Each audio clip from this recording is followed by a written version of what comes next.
नमस्कार, news today राष्ट्रीय के प्राइम टाइम बुलेटिन खबर दिन भर में आपका स्वागत है। मैं हूं रिया। बुलेटिन की शुरुआत करते हैं आज दिन भर की बड़ी खबरों से। तो आइए देखते हैं आज की कुछ टॉप हेडलाइंस। पीएम मोदी ने इंडिया गठबंधन में शामिल विपक्षी पार्टियों पर किया तीखा हमला। बोले भ्रष्टाचार के खिलाफ कार्रवाई के लिए मोदी की करते हैं आलोचना। ईडी और सीबीआई की कार्रवाई में झारखंड में पाए जा रहे हैं नोटों के पहाड़, लेकिन कोसा मोदी को जा रहा है। कांग्रेस नेता राधिका खेड़े ने पार्टी से दिया इस्तीफा। कांग्रेस पार्टी के भीतर महिलाओं का अपमान और दुर्व्यवहार का लगाया आरोप। अनंतनाग जोरी लोकसभा सीट पर अपनी पार्टी को समर्थन देगा पहाड़ी ट्राइब एसटी फोरम। अपनी पार्टी के प्रत्याशी सफर इकबाल मनहास के समर्थन का किया ऐलान। अल्ताफ बुखारी ने क्षेत्रीय दलों पर दोहरा रुख अपनाने और जन विरोधी राजनीति का लगाया आरोप। डाउनटाउन श्रीनगर में सैकड़ों कार्यकर्ताओं के साथ किया रोड शो। तो ये थी आज की कुछ बड़ी खबरें और आइए बुलेटिन में आगे बढ़ते हैं और देखते हैं खबरों को विस्तार से। 7 मई यानी कल लोकसभा चुनावों के तीसरे चरण के लिए मतदान होना है। इस बीच पीएम मोदी ने इंडिया गठबंधन में शामिल विपक्षी पार्टियों पर तीखा हमला किया। पिछले कुछ दिनों के भीतर ईडी और सीबीआई की कार्रवाई को लेकर पीएम मोदी ने कहा कि झारखंड में नोटों के पहाड़ पाए जा रहे हैं, लेकिन कोसा मोदी को जा रहा है। पीएम ने कहा कि अगर भ्रष्टाचार के खिलाफ आज ये कार्रवाई बंद हो जाए तो शायद मोदी को इस तरह की आलोचना का सामना ना करना पड़े। ओडिशा के नवरंगपुर में एक चुनावी सभा को संबोधित करते हुए पीएम मोदी ने कहा कि कल मैं प्रभु राम की नगरी अयोध्या में था, वहां मैंने अयोध्या दर्शन किए। आज मैं प्रभु जगन्नाथ की धरती पर हूं और आशीर्वाद लेने आया हूं। पीएम मोदी ने कहा कि भाजपा जो कहती है वह करके दिखाती है। उन्होंने कहा कि यहां सरकार बनने के बाद हम पूरी शक्ति से हमारी सभी घोषणाओं पर अमल करेंगे। प्रधानमंत्री ने कहा कि ओडिशा में 2 यज्ञ एक साथ हो रहे हैं, पहला भारत में मजबूत सरकार बनाने का और दूसरा राज्य में भाजपा की मजबूत सरकार बनने की। ओडिशा में इस बार 2 यज्ञ एक साथ हो रहे हैं। एक यज्ञ देश में हिंदुस्तान के लिए मजबूत सरकार बनाने के लिए है और दूसरा यज्ञ ओडिशा में भाजपा के नेतृत्व वाली मजबूत राज्य सरकार बनाने का है। मैं रुपया 1 भेजूंगा, 1 पाई भी किसको खाने नहीं दूंगा और जो खाएगा वो जेल जाकर के खाना खाएगा। जेल की रोटी चबाएगा। आपने देखा होगा, अभी घर जाओगे तो टीवी पे देखना, आज यहां पड़ोस में झारखंड में नोटों के पहाड़ मिल रहे हैं। नोटों के पहाड़। लोगों का चोरी किया माल पकड़ रहा है मोदी वहां। अब मुझे बताइए, मैं चोरी बंद कर दूं, इनकी कमाई बंद कर दूं, इनकी लूट बंद कर दूं, तो मोदी को गाली देंगे कि नहीं देंगे? देंगे कि नहीं देंगे? लेकिन गाली खा करके मुझे काम करना चाहिए नहीं करना चाहिए?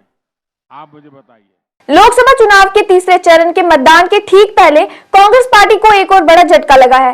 कांग्रेस नेता राधिका खेड़े ने पार्टी से इस्तीफा दे दिया है। राधिका ने सोशल मीडिया अकाउंट एक्स पर भावुक पोस्ट करके लिखा, आज अत्यंत पीड़ा के साथ पार्टी की प्राथमिक सदस्यता त्याग रही हूं और अपने पद से इस्तीफा दे रही हूं। हाँ, मैं लड़की हूं और लड़ सकती हूं और वही अब मैं कर रही हूं। अपने और देशवासियों के न्याय के लिए मैं निरंतर लड़ती रहूंगी।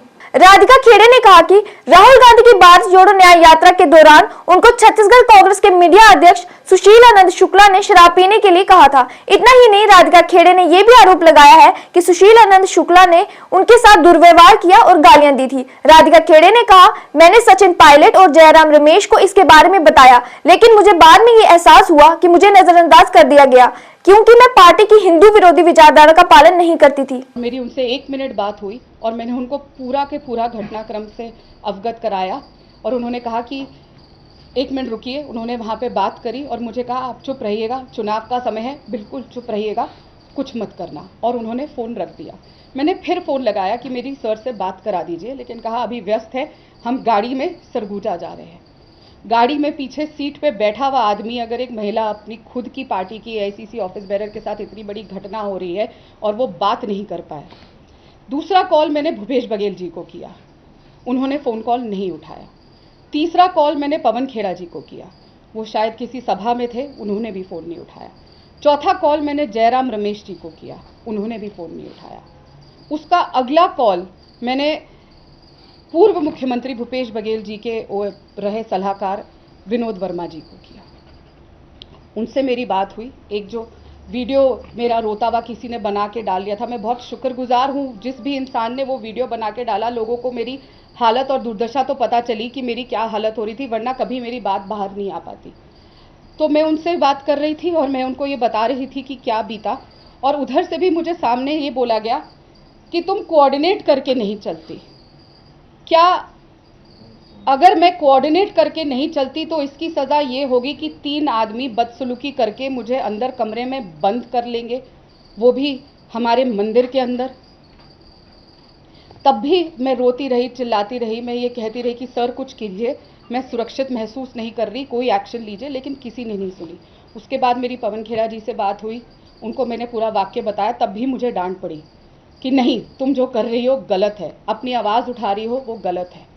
उसके बाद भूपेश बघेल जी ने मुझे कॉल बैक किया, मेरी उनसे 3.5 मिनट बात हुई। मैंने उनको पूरा घटनाक्रम बताया और ये कहा कि आप मेरे परिवार को जानते हैं, आप मेरे चुनाव प्रचार में आए हैं, आप हमें हर साल बेटी बना के तीजा पोरा के लिए छत्तीसगढ़ बुलाते हैं, मैं छत्तीसगढ़ की बेटी हूँ और आप ही के आदमी, आप ही के बनाए हुए सुशील आनंद शुक्ला जो आपके साथ काम करते हैं, उन्होंने ऐसे बदतमीजी करी।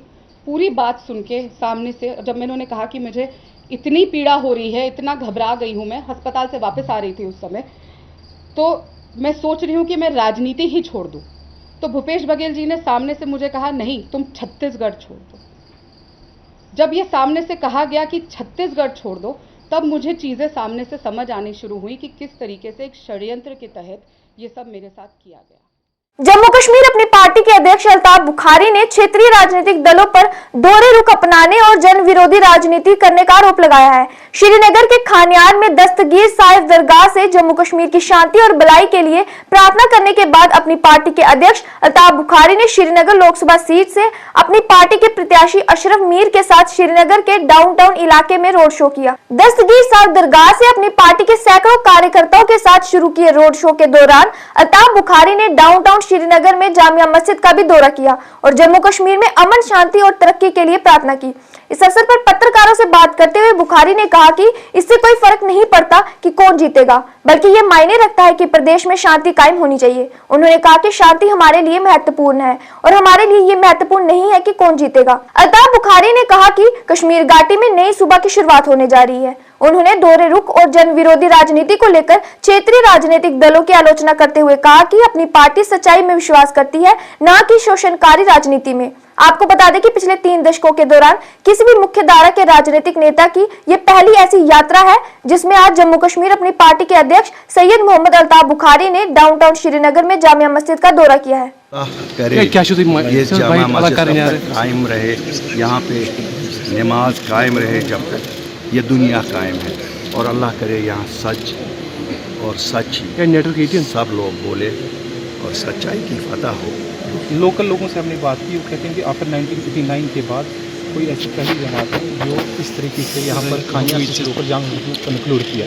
तो इस चेंज को आप क्या समझते हैं? देखिए, मैं लोगों को ही मुबारकबादी देता हूँ, इन्होंने अमन का रास्ता पकड़ा, इन्होंने बहुत मुश्किलात देखे हैं। अगर मुझसे पूछा जाए तो इन्होंने 1947 से मुश्किलात देखे हैं। जहाँ मैं आज खड़ा हूँ, मुझे बखूबी मालूम है कि मीर वाइज यहाँ की जो उस वक़्त के थे, उनको कैसे यहाँ से धकेला गया। ये सोचा ही नहीं गया कि ये जगह मीर वाइज की थी। बहरहाल मुबारकबादी जो उनके पीछे यहाँ रहे, उन्होंने इस जगह को कायम और दायम रखा।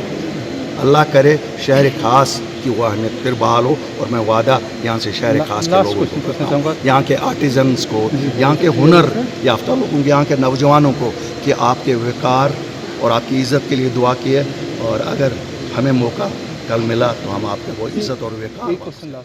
जम्मू कश्मीर प्रदेश महिला कांग्रेस की अध्यक्ष शमीमा रैना ने भारतीय जनता पार्टी पर यौन शोषण के आरोपी प्रज्वल रैना का साथ देने का आरोप लगाया है। श्रीनगर पार्टी कार्यालय में आयोजित एक पत्रकार वार्ता में प्रदेश महिला कांग्रेस की अध्यक्ष शमीमा रैना ने प्रधानमंत्री नरेंद्र मोदी का चुनाव प्रचार के दौरान दिए भाषण का वीडियो दिखाते हुए कहा कि महिलाओं के साथ कथित यौन शोषण के आरोपी प्रज्वल रैना के लिए प्रधानमंत्री प्रचार कर रहे हैं। शमीमा राणा ने कहा कि जम्मू कश्मीर प्रदेश महिला कांग्रेस के एक प्रतिनिधि मंडल ने राष्ट्रीय महिला आयोग से इसकी शिकायत भी की है, पर आज तक उसका कोई जवाब नहीं आया। उन्होंने कहा कि एक तरफ भाजपा परिवारवाद को लेकर कांग्रेस सहित अन्य विपक्षी दलों पर हमला कर रही है और वहीं कर्नाटका में देवगौड़ी परिवार के साथ गठबंधन में है, जबकि उनको पता था ये बलात्कारी है। इनके साथ उन्होंने फिर भी गठबंधन किया और भाजपा सरकार के जो प्रधानमंत्री जो है और विदेश मंत्री है, उनको एक खत लिखा गया था, लेकिन मास जो मास जो है मास रेपिस्ट है, प्रज्वला इन चीजों में मुलव्वस है, तो क्या मजबूरी थी इनको गठबंधन करने की। आज ये सच्चाई है कि देश की प्रधानमंत्री प्रज्वला प्रवीणा का बचाव कर रहे हैं। आप जानते हैं प्रज्वला प्रवीणा देश छोड़कर भाग चुका है। खबर है इस वक्त जर्मन में है। कर्नाटका के मुख्यमंत्री ने एक खत देश के प्रधानमंत्री को लिखा था और विदेश मंत्री को लिखा था कि क्या आप जर्मन के सरकार को एक खत लिखिए और इनको वापस अपने देश में लाइए, क्योंकि इस पर 1000 से ज्यादा महिलाओं के केसों रेपिस्ट केसों में मुलव्वस है। देश की आधी आबादी कर्नाटका की बेटियां, देश की बहनें आपसे पूछना चाहती हैं कि प्रज्वला प्रवीणा देश वासी और देश वापसी लौटेगा या नहीं लौटेगा। आपने इससे टिकट दी है, आपने इसके लिए प्रचार किया, वोट मांगा, आज वो देश भाग कर बैठा है और बेटा और जो जिसे पिता है HD प्रवीणा को कर्नाटका सरकार ने गिरफ्तार कर लिया है। प्रज्वला जो है ये कौन है? प्रज्वला प्रवीणा जो है ये हमारे परिवार है। ये जो है ये आजकल आपको पता है जो हंस के हमारे कर्नाटका में एक इलाका है, वहां से लोकसभा ये नहीं GDS से है, लेकिन इन्होंने बीजेपी ने इनके साथ गठबंधन किया है। लेकिन बीजेपी को पहले ही पता था कि ये ऐसे बलात्कारी है, ऐसे कार्रवाई में मुलव्वस है, फिर भी बीजेपी को क्या मजबूरी थी इनके साथ गठबंधन करने की। तो बीजेपी ने इनके साथ गठबंधन किया तो उनको पता था कि इनको जो दादा थे वो पहले ही। पहाड़ी ट्राइब एसटी फोरम ने अनंतनाग राजौरी लोकसभा सीट पर अपनी पार्टी को समर्थन देने का फैसला किया है। जम्मू में आयोजित एक पत्रकार वार्ता में पहाड़ी ट्राइब एसटी फोरम के सदस्यों ने कहा कि भारतीय जनता पार्टी की केंद्र सरकार ने पहाड़ी कबीले को एसटी का दर्जा देकर उनकी मांगों को पूरा किया है, लिहाजा सारा पहाड़ी समुदाय भारतीय जनता पार्टी और प्रधानमंत्री नरेंद्र मोदी का ऋणी है। उन्होंने कहा कि अनंतनाग राजौरी लोकसभा सीट पर अगर भारतीय जनता पार्टी अपना कोई उम्मीदवार मैदान में उतारती तो पहाड़ी समुदाय उनका समर्थन करता, लेकिन बीजेपी ने अनंतनाग राजौरी लोकसभा सीट पर चुनाव नहीं लड़ने का फैसला किया है। लिहाजा पहाड़ी ट्राइब एसटी फोरम ने अनंतनाग राजौरी लोकसभा सीट पर अपनी पार्टी के प्रत्याशी जफर इकबाल मनहास का समर्थन करने का फैसला किया है। पहाड़ी ट्राइब एसटी फोरम के सदस्यों ने कहा कि नेशनल कॉन्फ्रेंस कांग्रेस और पीडीपी जैसे राजनीतिक संगठनों ने पहाड़ी कबीले के साथ हमेशा मजाक किया। उन्होंने कहा कि इन राजनीतिक दलों को आज जवाब देने का वक्त आ गया है और पहाड़ी ट्राइब एसटी फोरम सभी से अपनी पार्टी के उम्मीदवार जफर इकबाल मनहास के पक्ष में वोट करके उन्हें कामयाब करके ऐसे राजनीतिक दलों को कड़ा जवाब दे। वो जो शेड्यूल ट्राइब के जिम्मे के अंदर हमें जो रखा गया है वो मोदी सरकार ने हम पे एहसान किया है, वो भाजपा ने हम पे एहसान किया है और हम एहसान का बदला एहसान से जो है वो चुकाना चाहते थे।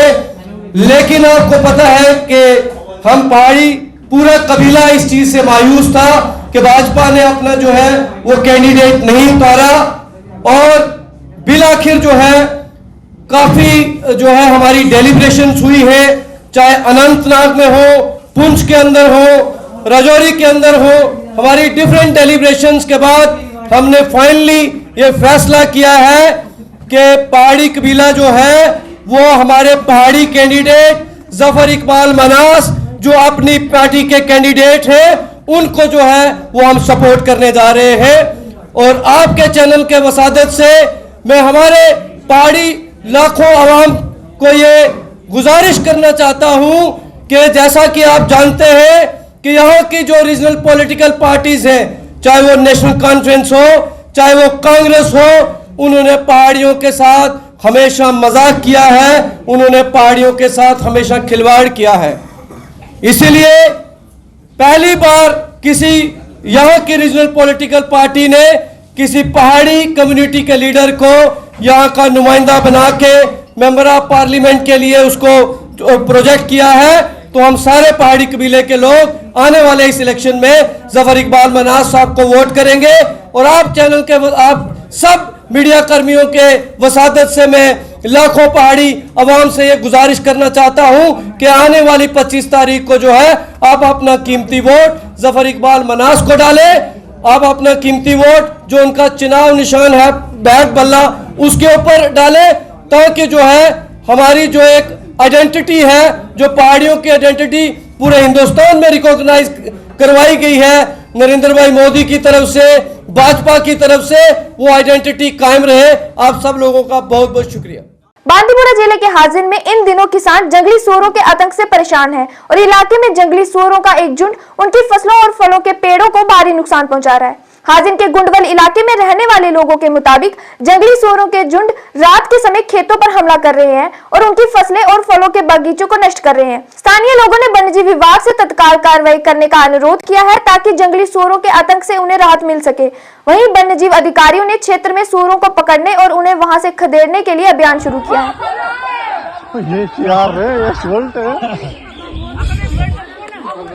कड़ो अलबत्ता हिम्मत कर पान जंगलस वंगलस कुछ हेको दे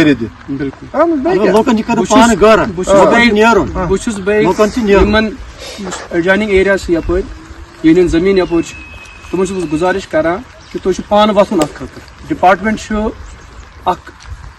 कत पे गुरेज पे बराबर ताल लगा कत सुंबल तय अत मे 8 नफर पर्न कस 8 नफर यह थ्रू आउट वैली वनस चला चला वाइल्ड बोर खिलाफ थ्रू आउट वैली चला सारिन जायन डिपार्टमेंट वात हे सारिन जायन अलबत्ता अस हेको तुम गाइडेंस कर काउंसलिंग कर तुम कित पे हेकू यह बचत पन फसल कित पे हेकू तुम बचत अत हेको अस तुम तदाबीरस वन यह कर यम सात यह दूर थवन पानस यानी कि सोटी अपने हाथ पे होनी चाहिए यम सात यह कर लार डिपार्टमेंट तो हेक ट्रंकुलाइज कर हेको केज लगित हेको यह ट्रंकुलाइज कर बिल्कुल ना यह झुंडो मज वरियस मज 2 लट बच दिवान बे कस बच 10 12 बच हुर दिवान यानी कि पॉपुलेशन सह वनस सासो हुर ठीक इसलिए अत रुकावट खतर अकुई चीज कर यानी कि पान वथुन गांव यकजा सारी यकजा कर डिपार्टमेंट। खबर दिन भर के आज के इस अंक में बस इतना ही। अधिक अपडेट के साथ फिर होंगे उपस्थित। और अगर आपने अभी तक हमारे चैनल को सब्सक्राइब नहीं किया है तो कृपया न्यूज़ टुडे राष्ट्रीय को यूट्यूब पे सब्सक्राइब करें। इसी के साथ मुझे और मेरी सारी टीम को दीजिए अनुमति और आप बने रहिए न्यूज़ टुडे राष्ट्रीय के साथ। धन्यवाद। शुभ रात्रि।